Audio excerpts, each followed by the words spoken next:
Welcome back, everybody. We're going to go into chapter 5.3 talking about multiplying decimals. Good news here is it's just really like multiplying whole numbers or integers with one slight twist at the end. So let's work through this process and see how we can make it happen.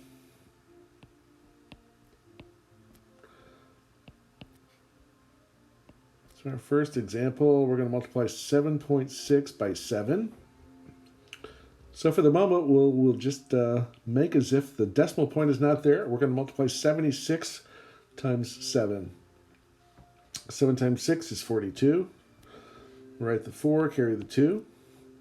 7 times 7 is 49. 49 plus 4 is 53. Then we get 532. We have to go back to the two numbers above, the two multiplicands, and count the number of decimal places we see. So the top one, we have 7.6, has one decimal place. The bottom 7 has none. So we are going to move our decimal point one place to the left in 532. So it goes from the right of 2 to the left of 2. We end up with 53.2.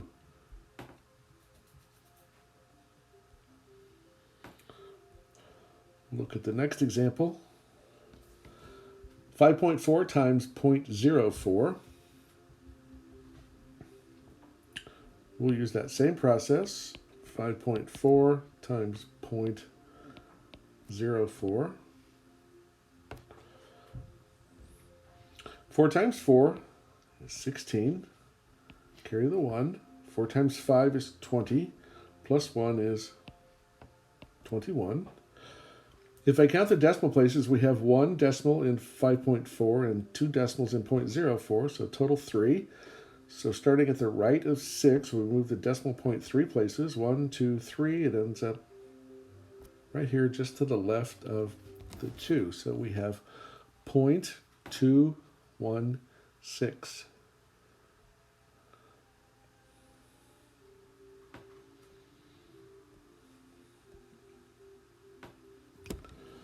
Next, we have 0.001 times 95.54. So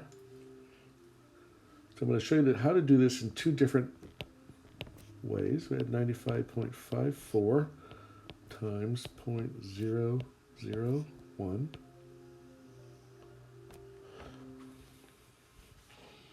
So we will just start by multiplying everything in the top row by 1. So when you multiply things by 1, since it's the multiplicative identity, nothing happens. So we have 9554. If I count the decimal places, we have 2 in the top number, 95.54, and 3 in the bottom, 0.001. Add those together and we get 5. So starting at the right side, behind the 4 on the right side, we have moving 1, 2, 3, 4, takes us to the front of the 9. We're going to need one more 0, and then the decimal point goes in front of that. Now the other way to do that is to just write our original number. And if we multiply by 0.001, it has 3 decimal places, and so we are going to move the decimal point that we have here, 1, 2, 3. So it would end up here, we need another 0 in there. So we end up with, in either case, 0.09554.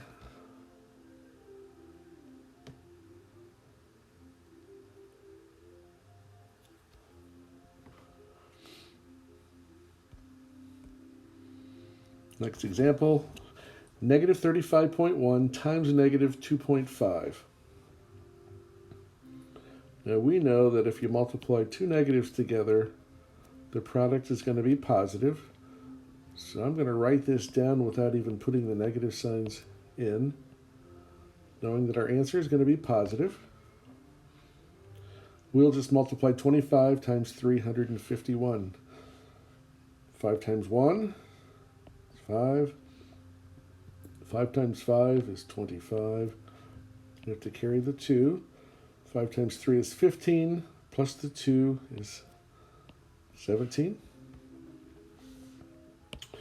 I do want to put a 0 here to remember that we're now multiplying by something that would technically be in the tens place, and so we need to scoot everything to the left one.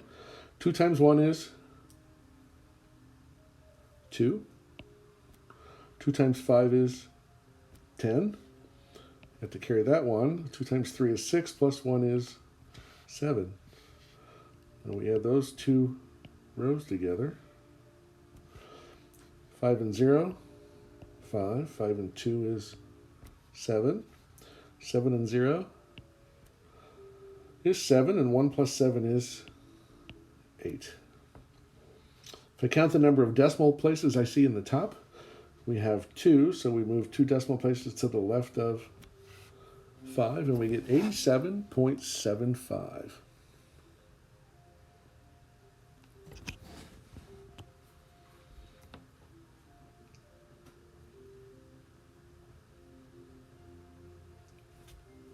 All right, moving on to the next problem.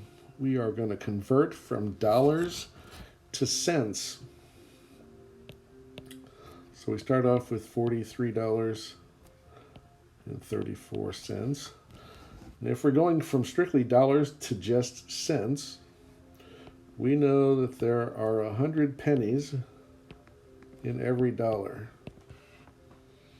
So what I need to do is take my $43.34, which is in dollars. Converting that to pennies, I need to multiply by 100. When you multiply by 100, you're going to simply move the decimal point 2 places to the right. So 4, 3, 3, 4. Decimal point would now technically be back here. And this is now, remember, our unit has changed from dollars to cents.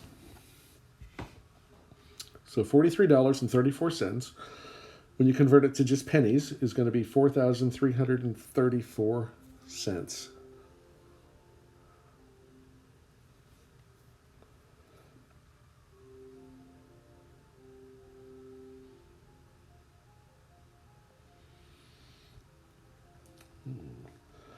Next example, we have $0.81. Well,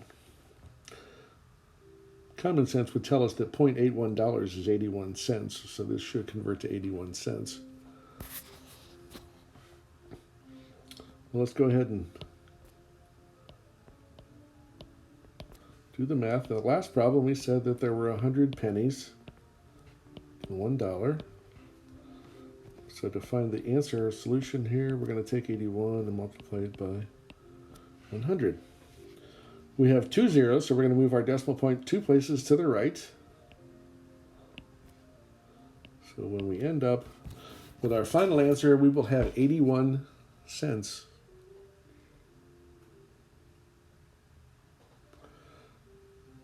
The next one gets a little bit more adventurous. Here we're told to evaluate the expression. Evaluate typically means to plug in or substitute in some numbers and then simplify. And that's what we're going to do here. We have P plus P times RT. That's our expression. This is a formula for adding or calculating interest. P in this case is going to be 2,000. Then we're going to get 2,000 again. So the second P is also still going to be that. $2,000. The interest rate is going to be 6%, which expressed as a decimal is 0.06. And T stands for time, which represented in years. So this would be 3.5 years. So our final answer is going to be how much money will we have after 3.5 years if I invest $2,000 at 6%. Now, this is a little bit more complicated. We have to remember the order of operations. So we're going to do parentheses, exponents, multiply, divide, add, and subtract. We have parentheses here, but the only function they're serving is to set off the multiplication, so they're not really necessary. We can multiply in any order that things are easy. So for me, I'm going to multiply the 2,000 by the 0.06 first.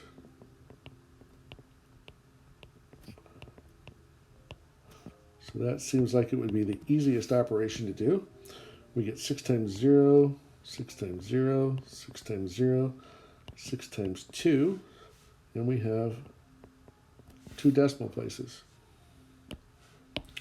So now we know that 2,000 times 0.06 is 120. So we get 2,000 plus 120 times 3.5. Still we have multiplication. We do that before we do addition.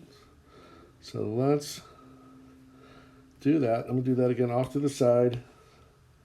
So we have 120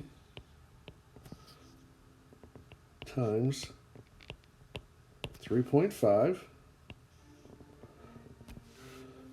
5 times 0 is 0. 5 times 2 is 10. Carry the 1. 5 times 1 is 5, plus 1 is 6. Then we put a 0 in here. We scoot to the left. 3 times 0 is 0. 3 times 2 is 6. 3 times 1 is 3. We add these two bottom lines together. We get 0, 0, 12, and 4. We had 1 decimal place in the multiplication, so we'll put that decimal place down here. Going back up, we have 2,000 plus 120 times 3.5 became 420. Now we have to add those two together.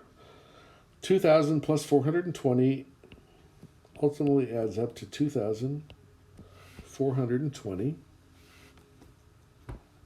So after 3.5 years investing $2,000 at 6%, we would end up with $2,420.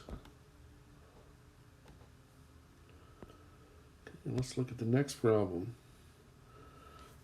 Find the perimeter A and B the area of a rectangular room with the given dimensions. Okay, keep in mind this is a rectangular room, so let's see if we can just draw a quick sketch of that.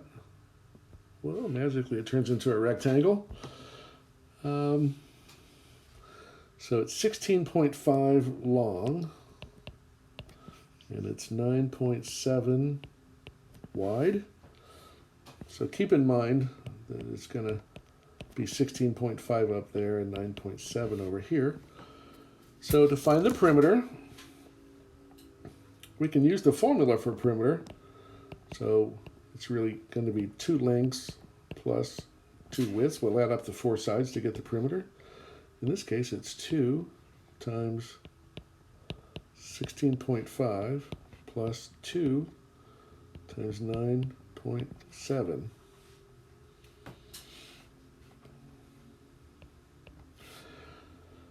Two times 16.5.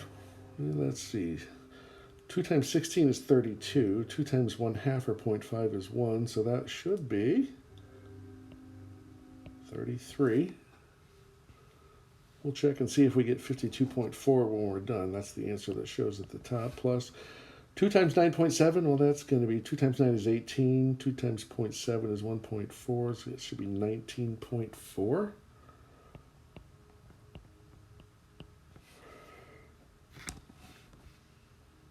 And then if we take 19.4 and add it to 33, let's see. I'm going to do that off to the side just to be safe. 33.00 plus 19.40. We add that, we're going to get 0, 4. 9 and 3 is 2. We're really 12. We're going to carry the 1. 1 and 3 is 4 plus 1 is 5. We get 52.40, which is what we should get. So 52.4. Now that's, the unit here is going to be meters. So it's just, we add up all the sides. They both have a unit, or all, the length and the width both have units of meters. So when we're done, our answer is going to be also in meters. So this would be 52.4 meters. Second part asks us to find the area of this room.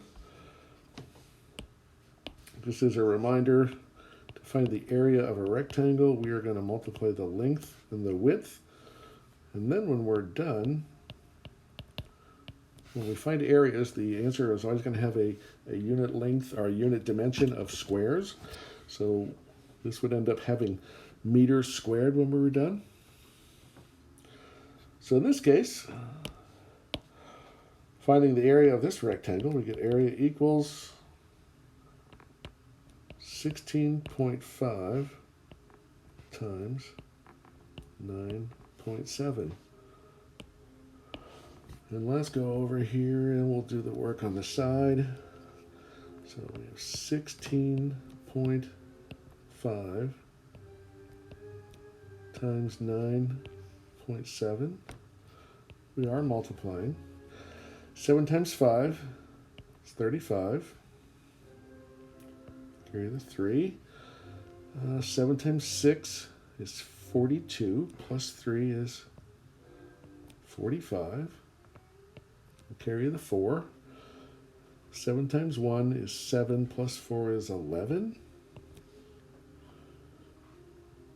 9 times 5, we'll put that 0 here. 9 times 5 is 45.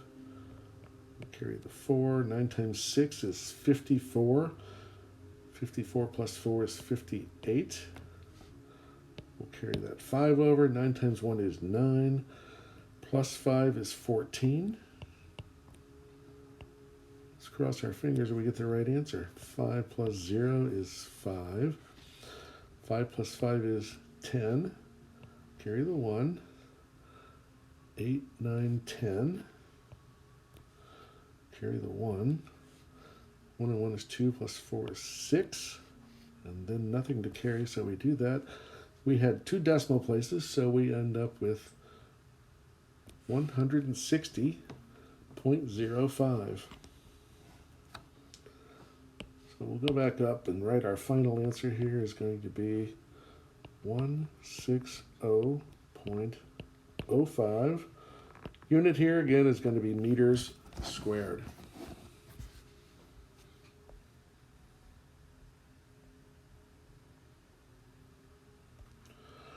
See if we have any more problems or if that's it. That's it. That's the final problem. Right. Well, let me know if you have any questions.